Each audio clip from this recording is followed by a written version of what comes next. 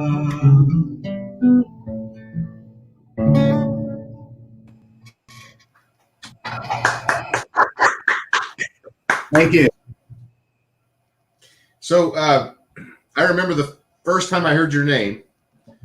It was from Jim Patton and or Sherry Brocus, our mutual friends down in Austin, Texas, and they were talking about coming up here and maybe doing something with you, or maybe going to, I don't know why they were telling me, but I remember Jim telling me what a good guitar player you were. And so I was looking forward to hearing you, and I did. Not too long after that, I got to hear you. But really nice song, and I remember that song. That's one of my favorites of yours, right there. I love that song. Oh, thank you very much.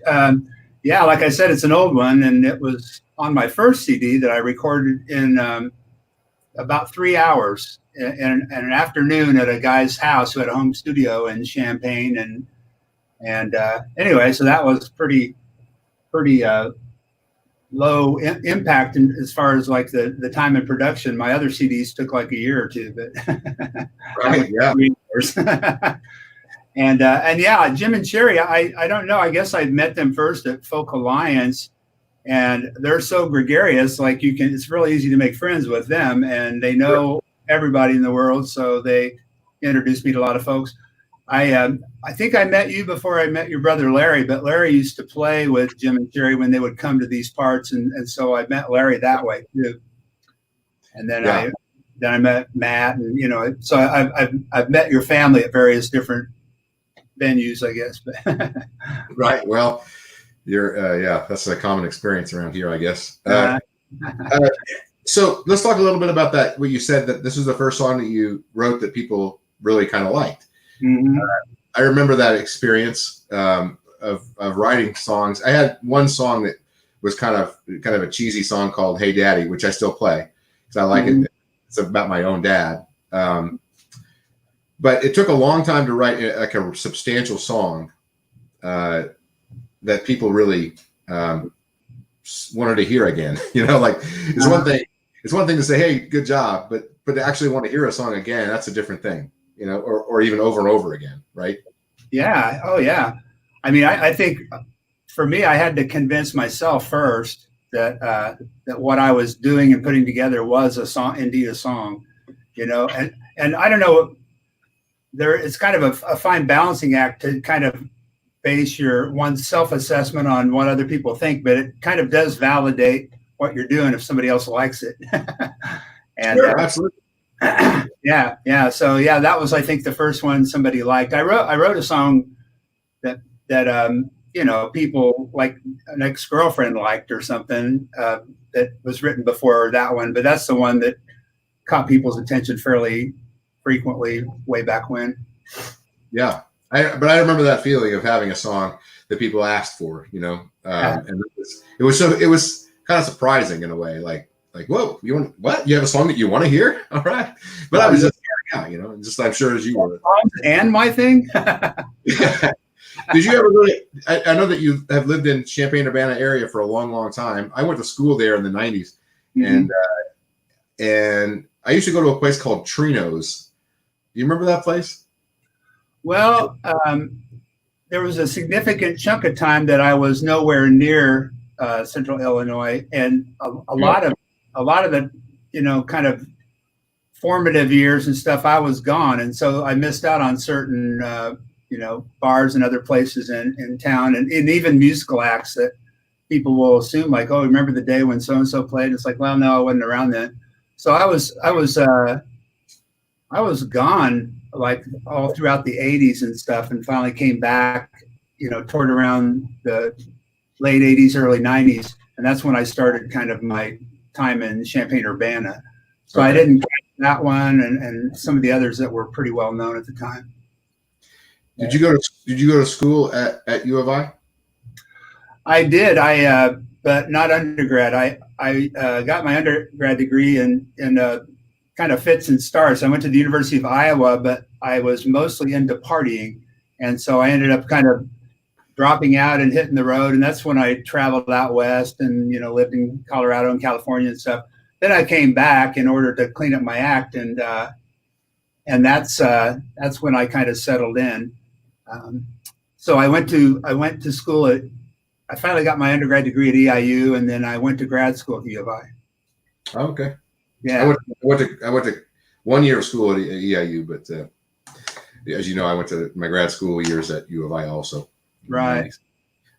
So I was just going to say that I played my very first public appearance was at the open mic at Trino's, which was across from where the Nature's Table had been. I don't know if you remember that. Some friends of ours own Nature's Table, so we've heard about kind of what happened with it and stuff like that. Yeah. But I was away during that time, so I missed out on the whole thing. Yeah. Well, it's about time for another song. You have any songs that you want to play about cleaning up your act or anything? Well, there's one kind of related to that you like. You want to play that now or next? That was a subtle hint, yeah. I'll play that one. That sort of ties right in.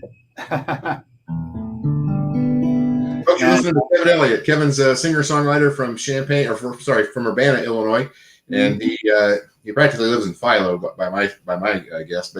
But he's a therapist. He's also a DJ. He's probably the longest-running DJ, I assume, at WEFT in Champaign. Believe it or not, there's people who have been there even longer, but I've been there 25 years, and wow. It's funny. Some of those old timers are real proud of it too. Though I'm still a newcomer. We went and saw the Rolling Stones a few years ago, and in the program they said Ronnie Wood at that time had been with the band 35 years, and he was still called the new guy. Right on. All right, here's Kevin Elliott, folks. All right.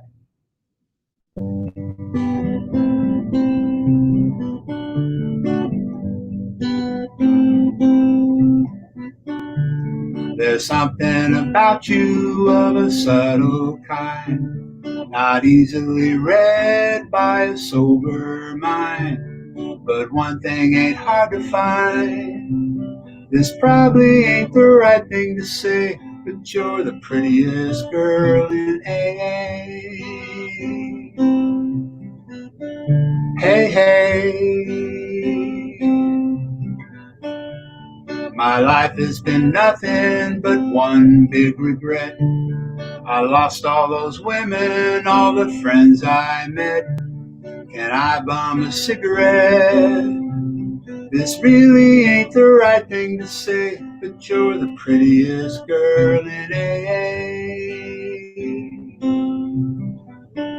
Hey, hey, oh yeah. What would you tell me if I said I love you? You'd tell me you're a friend of Bill W. Can't give your number to just any slob. I ain't just any slob. 'Cause I just got a job.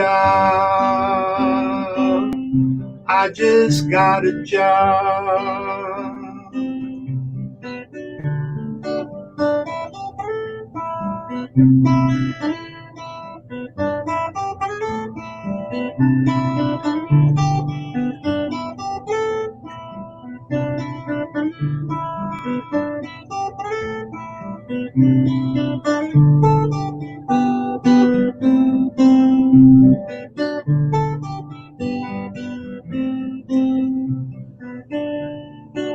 What would you tell me if I said I love you? You tell me you're a friend of Bill W. Can't give your number to just any slob. I ain't just any slob. 'Cause I just got a job. I got a job, baby. I got a part-time job. And we talk about alcohol. Sometimes I feel kind of blue. It's got something to do with you. I know this ain't the right thing to say, but you're the prettiest girl in AA. I know this ain't the right thing to say. You're the prettiest girl in AA. The prettiest girl in AA. I know this ain't the right thing to say. The prettiest girl in AA. Hey, hey. Oh, yeah. Oh, yeah.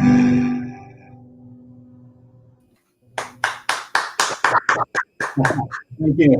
I love that song. Thank you. You know. So I want to say hi to Doug and Nikki from, I assume they're dialing in from Houston, Texas. Anyway, we would have been seeing them at Moccasin Creek Festival, I'm pretty sure. So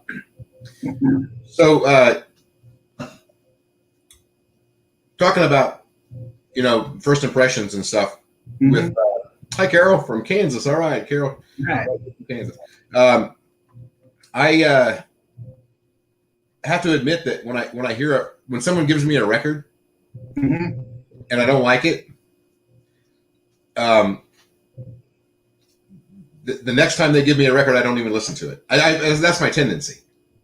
And so I wonder, as a DJ, do you have to check yourself for that? Because I mean, someone could, I would hate for someone to get my first cassette tape that I made and think that that's what I sound like now. Yeah. Well, I think if I wasn't a DJ, I'd be more inclined to kind of do it exactly like what you just described. But since I've developed kind of relationships with all these people that send me stuff, I give it a shot. If I don't like, some people have been sending me stuff for years and it's not my cup of tea. But I try to be pretty much.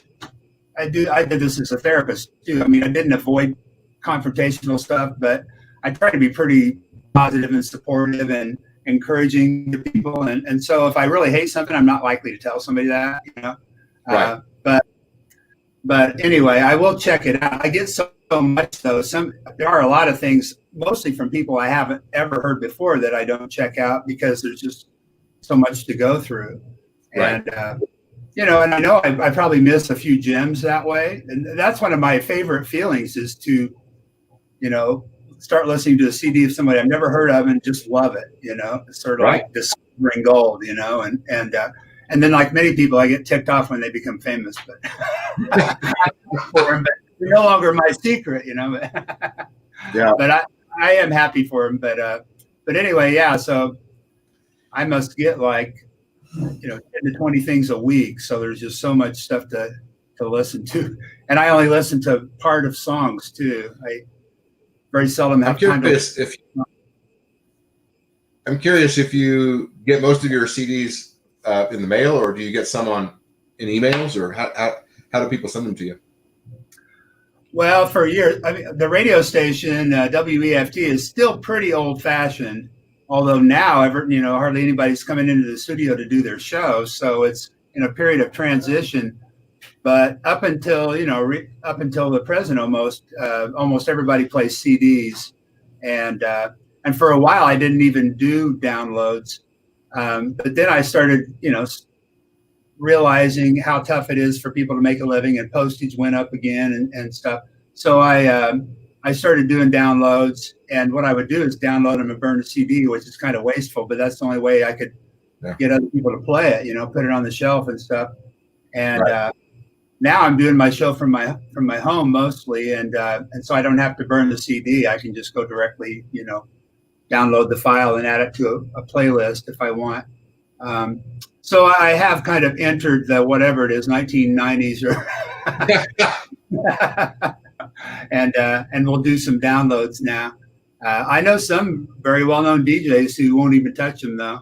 Yeah, I want to tell people we have Bob Schneider from Austin, Texas, on the show tomorrow. Bob Schneider is sort of semi-famous individual, and I would really encourage you to tune in and check it out. Maybe share it because I've never interviewed Bob, or I don't know him very well. He's friends with my friends, but we're not real close friends. but it's bound to be an interesting show. He's got some fans in Champaign-Urbana for sure, because I hear about it when I play his on my radio show. I love his song. Yeah. His song is Batman. I love that song. It's hilarious. Yeah. I love his song Tarantula. I can listen to that song over and over again. Yeah, he's good. He's definitely good. YouTube him, check him out. Anyway, then on Wednesday I have Katrina Sturton, who's gonna play and sing and probably play harmonica and sing a bunch of songs. She's from Ottawa, Canada, and so we go all the way from Austin, Texas to Ottawa, Canada. And I don't have anybody for Thursday and Friday. I think we're gonna go on vacation or do something, maybe go camping or something. Something we can do just ourselves. But next week, I think I have heard from Willie Braun from Reckless Kelly. He's going to join me, and Amanda Ann Platt from the Honeycutters is going to join me. So really two great performers, and just stay tuned for that stuff. I want to go back to what you said something about earlier about how when people get famous, you off. It so rarely happens that anybody that I like gets famous. Like Cor Blund has gotten famous in Canada. Hayes Carl's achieved some level of fame. Lucas Nelson definitely became famous, but I wasn't a huge fan. I liked his music, but I'm not a huge fan of his. But I was talking to the local radio station, and a friend of mine is a DJ there, and I was suggesting to him that they should start incorporating some of these other artists that maybe people aren't as familiar with, but they have great songs. People like Chicago Farmer was who I suggested. He has a new album out, and it's really great. And so he promised to take a listen. But it made me think about how fame is so valuable in our culture and really so worthless in real life. Most of the famous people I know are kind of assholes. And that's been a pretty common experience. I don't know them well, but because they're assholes. Yeah. I had no idea what it's like to be famous, but I think it would be a full-time job, kind of, you're right. Yeah. Feeding your ego. I think I heard a quote from Bill Murray along those lines. Bill Murray was saying, like, I think everybody want to be rich, but you never punch out when you're famous. Yeah, and he's a guy that actually just kind of does. He kind of just does go out in public, and I think he enjoys it. But Willie Nelson used to walk around Austin when I was living there, and people wouldn't bug him. It was a cool. They probably would now because Austin's changed a lot. But back in the day, sort of weird things that Bill Murray does. Like, for one thing, he doesn't have an agent or anything. He has like a voicemail, and if you know the secret number, you can leave him a voicemail and offer him a movie, and he might get back with you or something. And then he goes out, like, he'll show up at the frat house and wash dishes for him, or go to a bar and order pizzas for everybody or whatever. He's got a fun guy. Yeah. Well, it may be. I was thinking about it in terms of the other ways in which our culture ends up with. I don't listen to the radio, and if I lived in a town that had a radio station that played, Tyler Childers and I will give them credit. WXCF does play Tyler Childers. They told me, and Sturgill Simpson and stuff. Yeah. But if there was, like, if I could listen to WEFT, I would. If I could listen to KUT in Austin, I would. But yeah, I mostly just play my own music. And I find it's like the radio to me is like fast food. It's like you can go to McDonald's and get a whole bunch of food for not very much money, but it's not really very good, and it's not very good for you. But we get programmed by repetition to accept it and think this is what food is. It's the same thing with music. It's the same thing with many aspects of our lives. And so that's one of the reasons I'm really grateful to a person like you who spent 25 years DJing, curating your DJing. Is it a 2-hour show that you have on? Yeah. Joshua Tree. Yeah, Joshua Tree Inn. Yeah, 2 hours on Tuesday nights, 6 to 8 Central Time. People can listen from anywhere though on the web, and then we have this arrangement with Radio Free America to where it's archived for 2 weeks, so you can listen to it after the fact for up to 2 weeks too. That's kind of cool. So I have had people. That's really cool. Yeah, it is. I every once in a while I'll get somebody who likes the show who lives in Ireland or something, and they'll set their alarm clocks. I mean, now with Radio Free America, they don't have to, but back in the day, they'd have to get up at 1 a.m. or stay up or whatever and listen to it. Well, Doug Winters is listening, so I'm going to recommend that you check it out. He's always looking for. He's just sort of gotten into this. I mean, he's been a John Prine fan for years, but one of these guys who just really is on fire for new music, and so you can check out. You have any recommendations for him? Anybody's crossed your radar that you really like? Let me see. The person I told you about last time I was on, Carsey Blanton.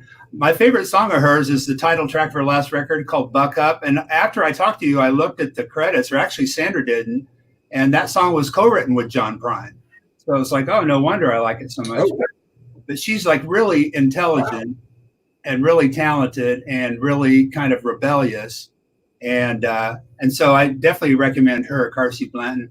Somebody who has been around for quite a while but keeps doing good stuff I've been listening to is Kim Ritchie. She just keeps these great songs, you know, and she's got a new one where she redoes the songs from her record Glimmer from 20 years ago, and that's real good. Of course, you were going to have Gretchen Peters at the festival, and I love her new record of Mickey Newberry songs. And, anyway, I could go on and on. What's that? I tried to order that on vinyl, but it's not available on vinyl. And so I reached out to her on email and asked her about it, but I haven't heard back. Evidently, the record company's from Australia, and so I may just have to download it, I guess. Hey, Tammy Gentry, how you doing? All right, how about a song? We're gonna run over if we don't get it. Okay, well, I'll do a short one. Maybe we'll do a song and then we'll chat a little bit more, and then we'll do one more to close it out. Sounds good. So you can plan. Okay. Okay. Kevin Elliott, folks. Thank you.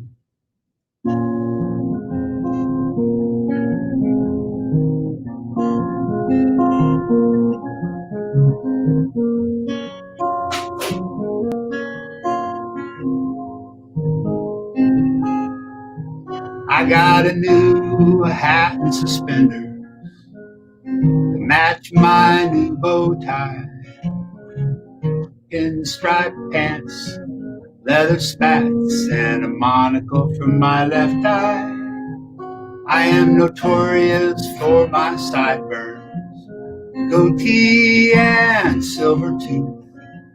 I got a pint of brandy, some butterscotch candy, and this time it's the truth.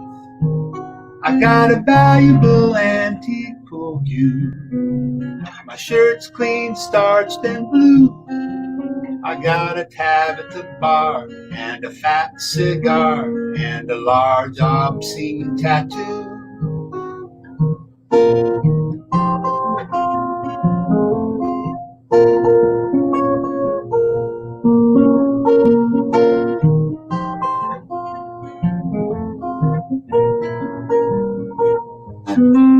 I know a sweet old gal, I got a checkerboard. I was wounded in the war. I got a brass spittoon in the month of June and a hound dog by the door. I got a new hat and suspenders to match my new bow tie. I said it before and I'll say it some more, and I'll say it till the day I die. While I play my ukulele with a flower in my lapel, I'm having fun, I've got a gun, so you all go to hell.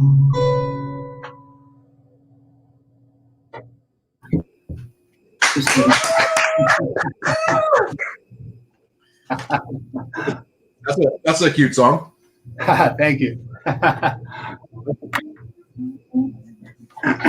So I will point out a couple of people who have been on my show who I really have been knocked out by. One is Haley Reardon. I thought she was really good. I bought EP. You know her? No. Is she local? Haley Reardon. Oh, Haley Reardon. Oh, yeah. I've heard her. I thought you said, for some reason, I thought you said Sandy or something. But yeah, Haley Reardon. I do know her stuff. She is good.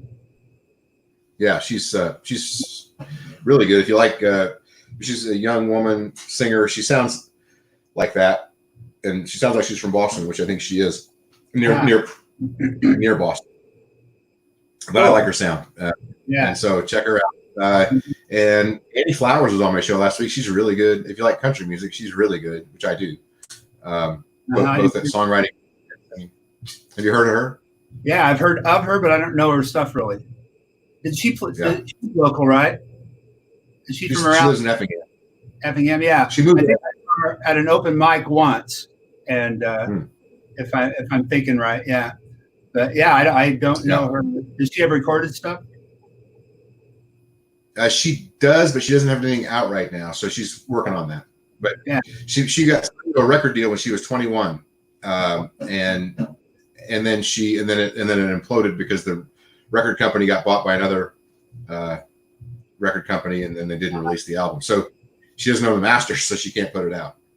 Dang, I've heard those more stories. You think that there must be some way to buy it back from them or something? I'm sure there probably is, but they probably want $50,000 or something. Yeah, probably.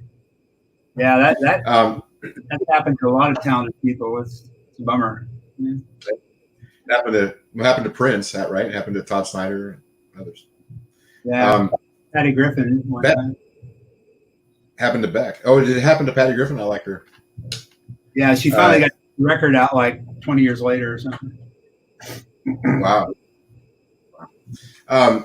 So we are about out of time. Kevin, is there anything you want to tell us that I haven't asked you about already? Well, let's see. I think you've covered most of my bases except for stay-at-home grandpa, but people don't want to hear about that. They can look on my Facebook page for grandpa pictures. Well, I asked you about new artists. Who are your original artists that you got into that inspired you to play music? Your influences. Right. It's funny. The ones I mentioned last time were kind of a personality test, I guess, because I mentioned people like Tom Waits and Randy Newman and Paul Simon, who have a very talented left of center kind of look at slices of society. And that definitely was an influence. Of course, the Beatles and people like that. But other than songs like, Rocky Raccoon or whatever, I'm not very Beatles-like, but I do try to play like Paul Simon or write like Tom Waits or something. So they were some early influences for sure. My first record, 45, was the Kingston Trio, Tom Dooley. So my first favorite song was Whoa. Yeah, maybe on banjo too, right? Yeah, they definitely had a banjo in there. I don't know who played it. Maybe John, what's his name? John Stewart, the other John Stewart. I think he might have played with them. But I think they've been through about 16 banjo players over the years, and I'm sure. I've known a couple of them, but I was always surprised. You're playing with the Kingston Trio, yeah.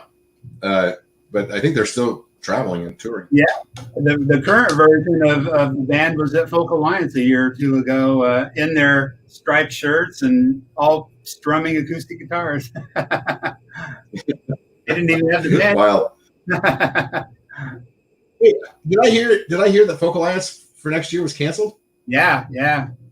And they sent out a survey to see if people wanted to try to have it later in 2021 or just skip a year. I think probably they might skip a year, although they brought up some good points about like having it in February.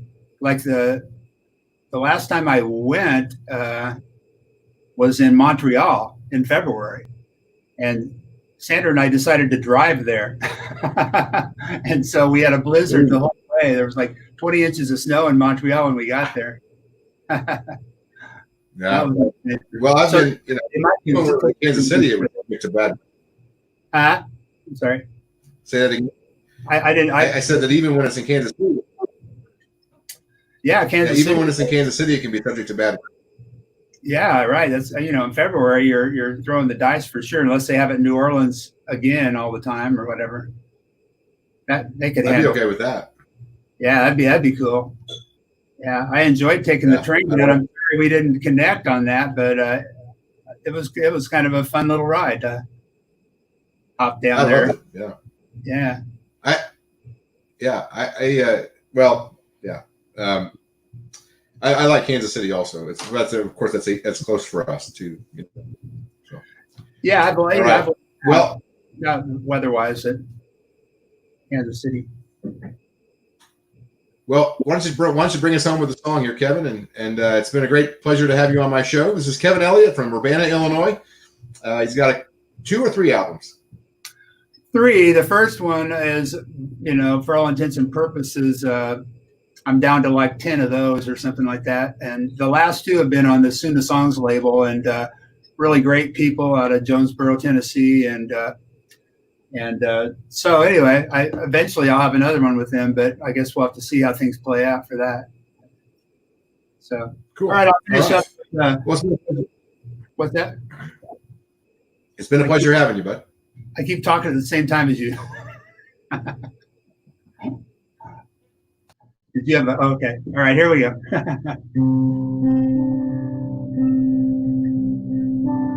I will go to where the hills are burning.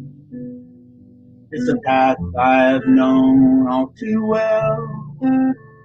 Though I stop for a drink at that wandering creek, you may find me traveling still.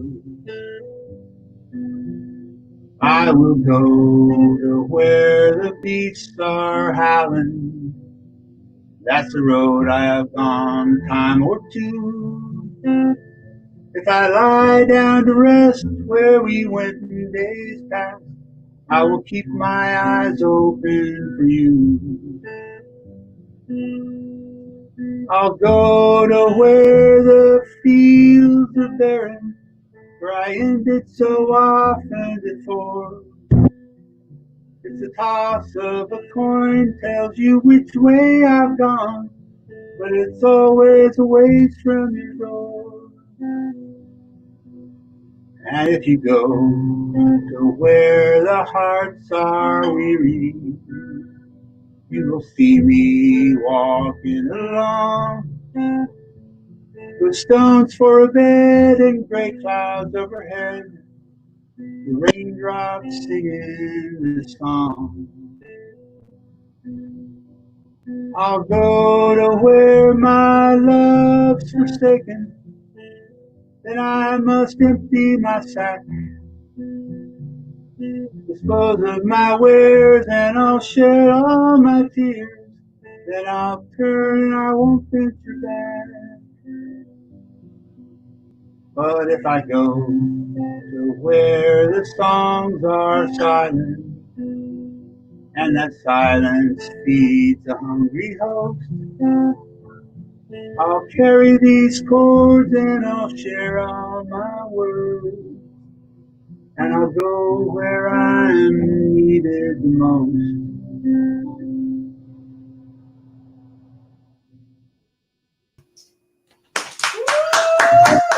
Thank you. That's Kevin Elliott, folks. Join me tomorrow for Split Bill, 3 p.m. Central, and I'll have Bob Schneider. If you're watching a replay of this, you can just follow the hashtag Split Bill, and you'll get notified when we go live, and you'll also receive.